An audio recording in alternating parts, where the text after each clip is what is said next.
tentar ser breve, assim, mas refletindo sobre isso, eu reflito muito. Eu dou um treinamento que na área da gente chama-se Media Training, que é treinar porta-vozes para lidar com a imprensa.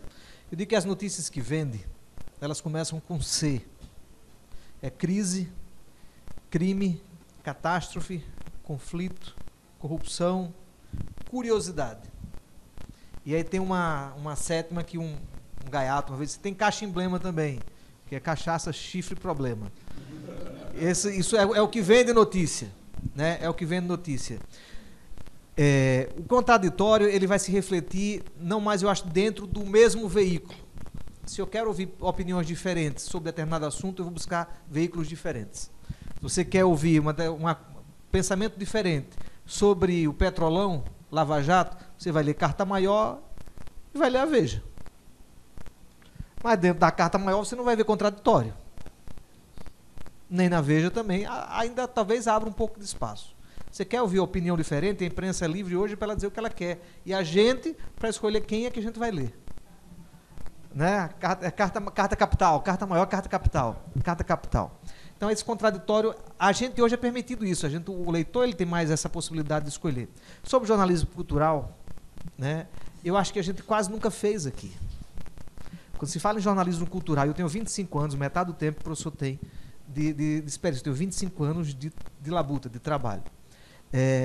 E eu nunca vi um jornalismo feito, por exemplo, uma crítica de um livro, uma crítica negativa. Normalmente a matéria é: Manuel Onofre vai lançar um livro hoje sobre papo conversa na calçada. O livro foi inspirado nas viagens dele para Portugal, parará, parará, parará, parará. O lançamento vai ser assim, assim, assim, assim, assim. E morreu aí. Nunca ninguém, eu não lembro de nenhum jornalista, seja no jornalismo impresso, no rádio, na TV ou na internet, talvez na internet você encontre nas páginas alguém se queixando que um show começou com 1h30 de atraso. Né? No dia seguinte, o jornal. Não existe jornalismo cultural. O jornalismo que existe aqui, ele é muito fraco. É difícil dizer isso abertamente, mas é extremamente fraco. É um jornalismo feito. O cultural ele é feito na base de release. E olha que eu tenho assessoria de imprensa. Mas ele é feito na base de release. O jornalismo policial é feito a partir do registro do boletim de ocorrência. Quantos jovens morrem diariamente aqui? A gente nunca foi atrás da história desses jovens. Todos os dias morre um jovem. Todos os dias morre um jovem. E a gente não vai atrás. Vai assim, morreu mais um baleado. Morre uma, polícia diz que tinha passagem pela polícia. E a notícia morreu ali. Morreu junto com o cara. Então o jornalismo está muito fraco, né? E aí talvez seja uma das razões. Você pega um jornal da terça-feira, o cara está falando do jogo do ABC do que foi no sábado ou no domingo. Né? Essa é o caminho que a gente está trilhando. Eu acho que o jornalismo aqui ele tende a se deteriorar e se acabar. Vai ser um outro jornalismo que vai nascer disso aí. A gente estava antes do papo aqui, Pandolfo estava dizendo, tá um caos. Eu disse, talvez desse caos nasça uma coisa diferente. Você vai na rádio de Angico, só tem uma rádio lá, a música que mais toca é Vá Pra Porra. Entre no site, Rádio Sertão Central, a música que mais toca é Vá Pra Porra. Né? O que é que a gente está ouvindo? Mas a turma jovem está ouvindo outras coisas. Meu filho ele passa 8 horas no quarto dele, sintonizado com conteúdo de alta relevância. Pai, não sei o que é quiçá. Eu disse, quiçá? Que papo é esse de quiçá, João? Na sala de aula, alguém estava contando uma história, eu disse, você é um pândego. A professora, o que é pândego? A professora, então existe um outro tipo de conteúdo disponível que talvez a minha geração não tenha tido acesso. Só quem tem dinheiro para comprar a Barça, né, alguma coisa assim. E esse conteúdo está todo disponível. Meu filho não assiste mais televisão. Ele só assiste YouTube. Aliás, os filhos o tempo todo, né? Com menos de 17 anos assiste televisão hoje. Então, o conteúdo que esses caras têm acesso, ele está assistindo, e aí vem toda uma revolução também, porque essa geração talvez não torça pelo ABC e pelo América. Ele vai torcer pelo Chelsea, pelo Barcelona. Claro, porque é uma mudança, eles são muito mais globais hoje do que somos. Eu só queria complementar uma coisa, que eu estava até discutindo com a Luísa, quando eu cheguei aqui 6 horas da tarde. A nossa vida, gente, ao longo da história, ela foi calcada em três, né? Em três pilares. O Estado organizado, a família e a escola. A religião, para mim, ela é uma ferramenta do Estado, sempre foi. Se vocês analisarem historicamente, a religião e o Estado, até hoje não consegue se separar. E quando tenta se separar através do iluminismo, a religião tenta tomar conta do Estado, ela não consegue viver sem ele. Como tenta tomar conta da escola e da família também.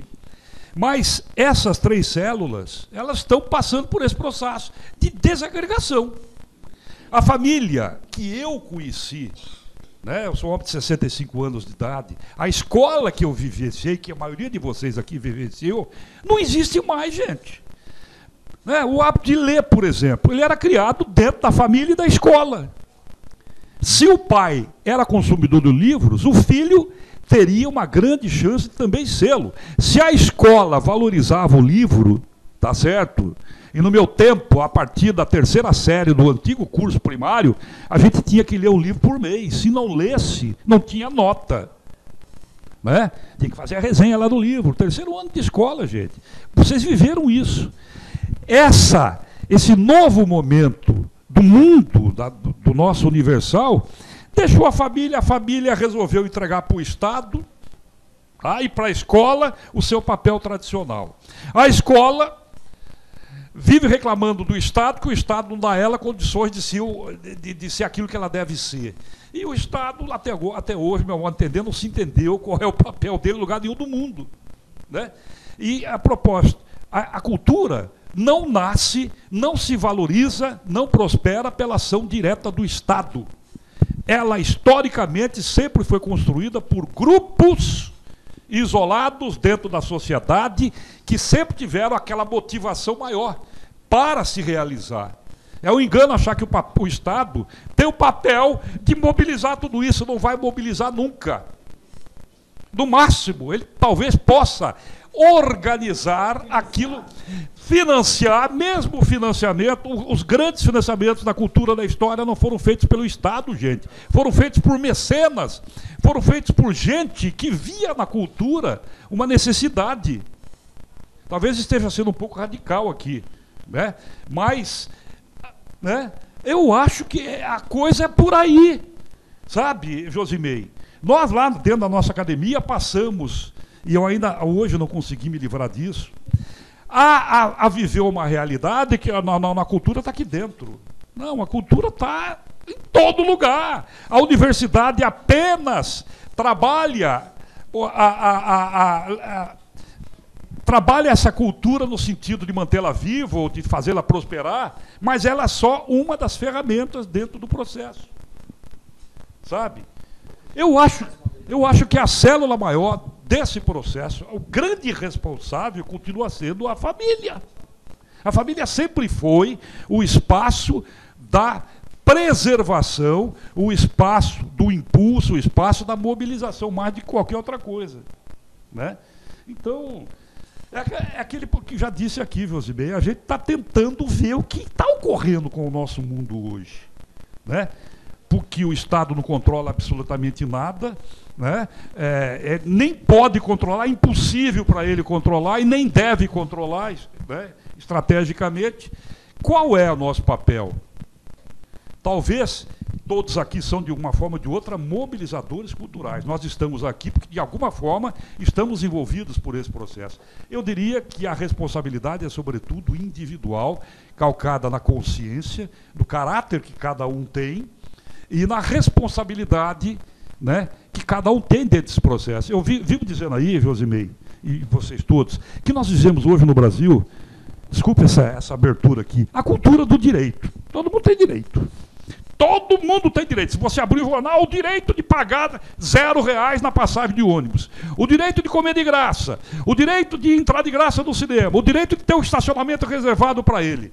Só que nós nos esquecemos que atrás de cada direito tem pelo menos um dever que o antecede.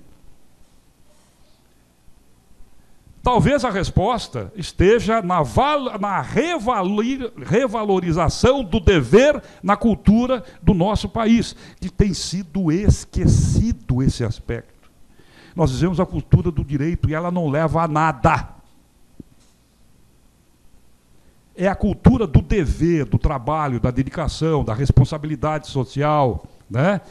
Da valorização das características mais importantes do ato de ser humano, que faz as coisas evoluírem. Historicamente sempre foi e nunca vai ser diferente. Ok, obrigado. Só um minutinho, a gente volta já. Deixa o Gustavo, o nosso tempo está correndo, deixar o Gustavo responder, que em seguida tem o Sandenberg e o Paulo de Tarso ainda tem uma pergunta para fazer. Pode responder. Aloísio, não há contraditório porque não há jornalismo. Há algum jornalista cobrindo o evento? Não tem. Eu acho que Hilder fez um retrato bem acabado, né? É um jornalismo alimentado por release, você não tem uma crítica de um livro, como é que você vai criar um diálogo? O jornalismo ele que se cria por diálogo, não há uma resenha, não há uma crítica. Então a literatura não se movimenta, ela só acontece no lançamento do livro, mas o livro subsiste ao lançamento. Por que aquele livro não é retorno? Esse trabalho aqui, você resgatar um livro, é um motivo para este livro se manter vivo, mas como não é o lançamento do livro, esse livro não existe mais, ele vai para a prateleira e não é mais comentado. E ponto final.